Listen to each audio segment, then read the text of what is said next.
ఆ కట్ట దాకా వెళ్ళిపోయాడు.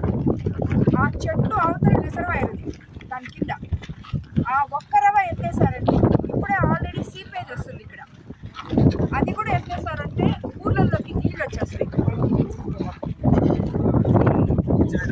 ఉచ్చిరెడ్డిపాళెం మొత్తం నియోజకవర్గం సగం మునిగిపోద్దని చెప్తారు ఇక్కడ స్థానిక నాయకులు. ఇలాగా మొన్న చూస్తే మీకు చూపించాను కొడవలూరులో, ఉచ్చిరెడ్డిపాళెంలో ఇంకా 3 మండలాలు ఉన్నాయి. అక్కడ ఏమేమి ఎత్తేస్తున్నారో చూడాలి. ఇది ప్రసన్న కుమార్ రెడ్డి 6 సార్లు గెలిచిన ఎమ్మెల్యే రాజకీయం. ఇదే నేను చెప్తున్నాను. ఇదే ఇప్పుడు నేను వచ్చిన ఒవేర్లో శ్మశానం లేదు, నీళ్లు లేవు. ఇక్కడి నుంచి ఇంత దోచేసుకున్నాడు అదే ఊర్లో.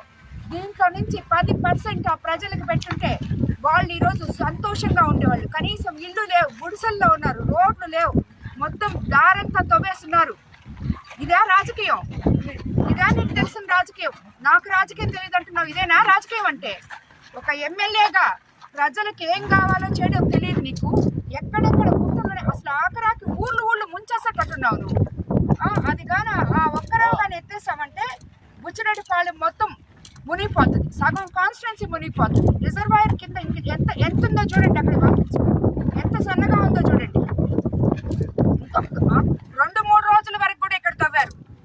2-3 రోజుల వరకు కూడా ఈ గ్రామస్తులు వచ్చి ఆపారు కాబట్టి అది ఆగింది. ఈ పక్క చూస్తే పర్మిషన్ తీసుకొని 25,000 క్యూబిక్ మీటర్లకి ఇక పర్మిషన్ తీసుకొని 10 లక్షలు ఎత్తేసారు. అటుపక్క చూస్తే ఇటుపక్క చూస్తే అసలు కట్టే ఇంకొంచెం అయితే తెగిపోయేటట్టుంది.